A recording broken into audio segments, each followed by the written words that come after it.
सुप्रिया जी ने कहा कि 2024 में यह बिल संसद में आ चुका है और आज यहाँ पे अमेंडमेंट हो रहा है। 2024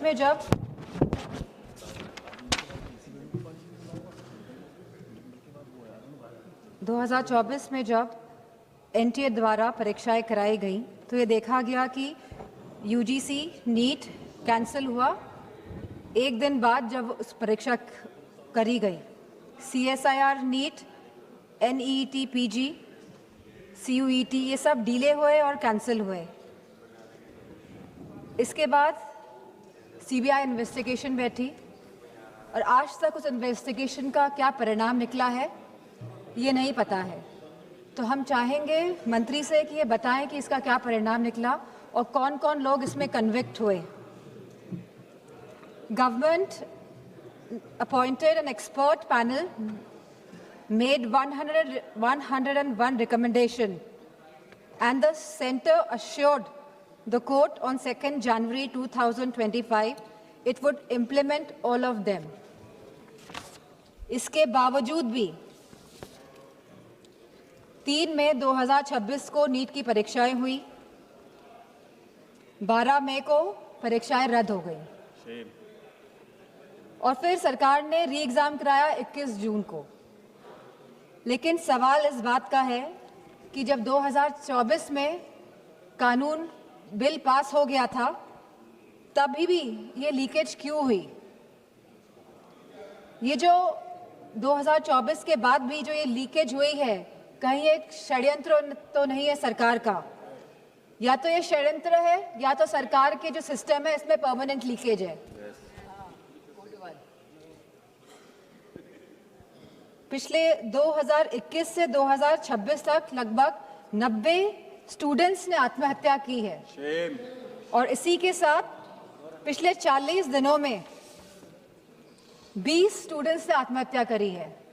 और मैं उन सभी का नाम यहाँ लेना चाहूँगी क्योंकि ये आंकड़े नहीं हैं अध्यक्ष जी, ये हमारे बच्चे हैं जिन्होंने अपनी जान गंवाई है इस शिक्षा सिस्टम प्रणाली की वजह से। इनका नाम है चंचल भारती जी, जो ये अब हमारे बीच में नहीं रहे हैं बच्चे, ऋतिक मिश्रा जी, प्रदीप कुमार जी, आकांक्षा चतुर्वेदी जी, शेख सना जी, S Gopika ji, C Vidyanand ji, Simran, are रोशनी, सुशील ढांगे, सिद्धार्थ हेगड़े, अनु कीरथना, भाग्यश्री, अनिष्का पांडे, उमेश माली, रेनू मीना, रिया कुमारी थापा, शिवानी यादव, रीमा बेगम, मैथिली अशोक सोनावने। आज हम सब इसी के साथ सलाम करते हैं, सराहना करते हैं, प्रशंसा करते हैं हमारे युवाओं की, हमारे छात्रों की, हमारे जेनजी की, उनकी हौसले की, उनकी हिम्मत की, जो इस शासन से, इस प्रशासन से डरे नहीं, जिन्होंने मुकाबला किया अहंकारी सरकार के आगे। ये पूरा जंतर मंतर का जो आंदोलन है ये पिछले 1 महीने से ज़्यादा से चल रहा था और बहुत ही शांतिपूर्ण तरीके से चल रहा था। हर स्टेट से बच्चे आ रहे थे, जा रहे थे। 16 तारीख को इसमें अनशन भी करा गया, लगभग 37 स्टूडेंट्स अनशन पे बैठे और इसी के साथ सोनम वांगचुक जी भी इस अनशन पे बैठे। बहुत ही शांतिपूर्ण तरीके से पूरा आंदोलन चल रहा था। समाजवादी पार्टी को पूरा समर्थन था इस आंदोलन का और मैं कहना चाहूंगी कि हमारे सभी युवा समाजवादी पार्टी के सांसद इस आंदोलन में गए, शरीक होने गए और ये कोई पॉलिटिक्स करने नहीं गए थे। जितने भी हमारे युवा सांसद और जितने भी सांसद और एमएलए गए थे, क्योंकि हम साथ खड़े होना चाहते थे इस देश के युवा के लिए, उनके हक के लिए, उनके अधिकार के लिए। इसीलिए हम सब जंतर मंतर पहुंचे। 18 जून को मैं भी जंतर मंतर गई, वहां पे सोनम वांगचुक जी से मिली जो आंदोलन में बैठे थे, जो बिना कुछ खाए पिए, जहां उनको 16 दिन हो गए थे, अनशन पे बैठे हुए थे सभी बच्चे और सोनम वांगचुक जी। लेकिन 18 जुलाई को सरकार ने क्या किया? सवाल इस बात का है, जो लोग अहिंसा के साथ बैठे हुए थे, जो लोग गांधी जी के विचारों के साथ सत्य और अहिंसा की लड़ाई लड़ रहे थे, उनको आप लोगों ने सफेद कफन पहनाने का काम किया। 18 तारीख को आप लोगों ने उनको कफन पहनाने का काम किया और गांधी जी के विचारों को आप लोगों ने कहीं ना कहीं कफन पहनाने का काम किया। इस देश में लोकतंत्र तो है, लेकिन वाकई में क्या स्वतंत्रता है? सवाल इस बात का है आज। जिस तरह बच्चे आए 20 जुलाई को, और कहां से नहीं आए, हर प्रदेश से बच्चे आए, यूपी हो, बिहार हो, तमिलनाडु हो, आसपास के मध्य प्रदेश हो, सभी स्टेट से, बॉम्बे हो, सभी स्टेट से, सभी प्रदेशों से बच्चे आए, क्योंकि वो सब अपनी एकता दिखाना चाहते थे। क्योंकि ये लगातार पेपर जो लीक हो रहे हैं, लगातार जिस तरह का दौर चल रहा है आज, और लगातार जिस तरह सरकार आंखें मूंद के बैठी हुई है और जो सुन नहीं रही है, वो अपनी बात रखने आए थे सरकार से, वो अपनी भावनाओं को सरकार के सामने रखने आए थे। वो चाहते थे कि जो एजुकेशन मिनिस्टर है उनका रेजिग्नेशन हो, और तो कोई बात नहीं थी। सब अपनी एकता और अखंडता दिखाने आए थे। For a purpose they had come to Jantar Mantar. लेकिन सरकार ने उनके साथ क्या बर्ताव किया, सवाल इस बात का है। क्योंकि हम लोग भी उस आंदोलन में शामिल हुए। और क्यों शामिल हुए हम लोग? क्योंकि ये बच्चे आंदोलन में बैठे थे, क्योंकि हमारे देश के बच्चे आंदोलन में बैठे थे। हो सकता है हमारे बच्चे नहीं बैठे हो, हम किसी के भी, लेकिन बच्चे तो देश के थे, हमारे बच्चे थे।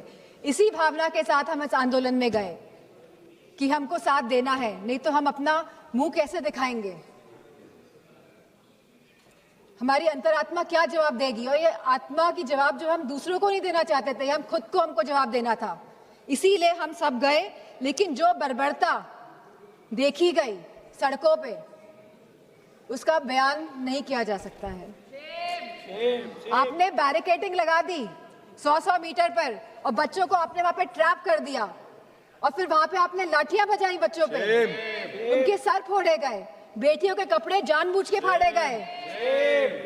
ये सरकार जो बेटियों की बात करती है, आपने बेटियों के कपड़े फाड़े, आपने कील लगी वाले डंडों से बच्चों के सर फोड़े, वहां पे आपने पैलेट गन चलाई, आपने बिहार में AK-47 का प्रयोग किया।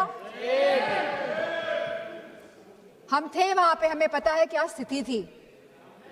किस फेयरलेसनेस के साथ, बिना डरे बच्चों ने सामना किया इस प्रशासन का, शासन का और सरकार का। बहुत बच्चे बेहोश हो गए, बहुत बच्चों के सर से खून निकल रहा था। They were feeling humiliated. I could feel their pain because I was there.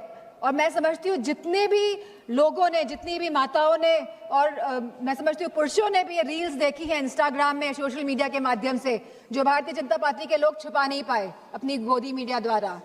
तो सबका दिल कहीं ना कहीं आहत हुआ।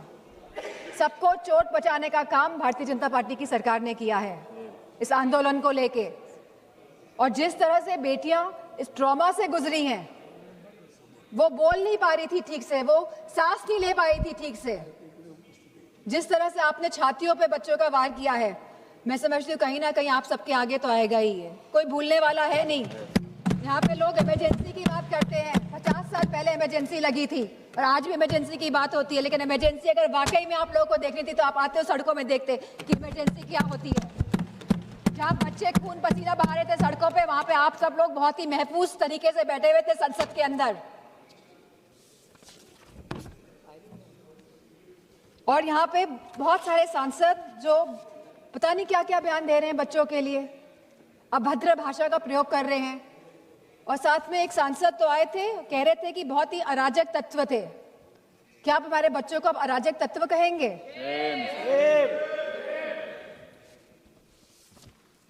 यहाँ पे जो सांसद है वो तो डर के मारे इधर से उधर हो रहे हैं। सरकार को डिलिमिटेशन बिल पास कराना है तो दबाव बनाया जा रहा है सब पे कि आप इधर हो जाइए, आप उधर हो जाइए, लेकिन आप लोग बच्चों पे कोई दबाव नहीं बना पाए। और हमें बहुत फक्र है इस बात का कि हमारे बच्चे झुके नहीं आपके आगे, इस सरकार के आगे नतमस्तक नहीं हुए। आप लोग तो अमेरिका वालों के सामने नतमस्तक होके आ गए। लेकिन हमें फक्र है कि हमारे बच्चे लड़े और इस लड़ाई को जीते। और मुझे खुशी इस बात की है कि समाजवादी पार्टी पूरी तरह से यूथ के साथ, छात्रों के साथ खड़ी रही और आगे भी हमेशा खड़ी दिखाई देगी।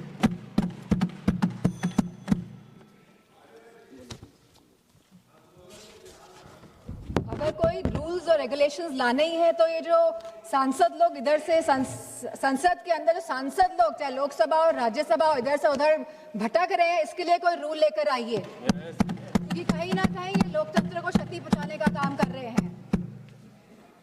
और आज जिन बच्चों का खून बहा है, जो बच्चे आहत हुए हैं, जिन बच्चों के साथ बहुत ही गंदा व्यवहार किया गया है सरकार द्वारा, चाहे वो बीजेपी के सभी सांसद हो, चाहे उनके अलायंस पार्टनर हो, सारे लोग ये जिम्मेदार हैं। अध्यक्ष जी, आप सभी को मैं कहना चाहूंगी, अपनी बात को खत्म करना चाहूंगी कि you have ripped the youth of the country of his dignity, respects and rights, but I also salute the youth of the country for they didn't let go of anything. They stayed, they stood, they fought all together. And I have huge love and respect for the children of my country. And इन्हीं शब्दों के साथ मैं सरकार से कहना चाहूंगी, with sincerity and with resolve, transformation is imminent. आप रोक नहीं सकते हैं ट्रांसफॉर्मेशन को, अगर आपके अंदर सिंसियरिटी है और अगर आपके अंदर ये रेजोल्यूशन है।